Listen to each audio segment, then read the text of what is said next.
Hello friends, welcome back to my channel. তো আমার চ্যানেলের নতুন ভিডিওতে তোমাদের আবার স্বাগত জানাই। তো আশা করি তোমরা সবাই ভালো আছো, আমিও খুব ভালো আছি। তো আজকের লাঞ্চে আমি কি খেলাম সেটাই তোমাদের সাথে শেয়ার করছি।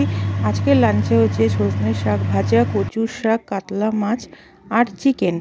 তো তোমাদের সাথে সেই ভিডিওটি শেয়ার করলাম ছোট্ট করে। যদি ভালো লাগে তো অবশ্যই লাইক, কমেন্ট, সাবস্ক্রাইব করো। তো আমি চিকেন লেগ পিসটা নিয়েছি। তো লেগ পিস খেতে আমার খুবই ভালো লাগে। তো কার কার লেগ পিস খেতে ভালো লাগে তো অবশ্যই কমেন্টে জানিও।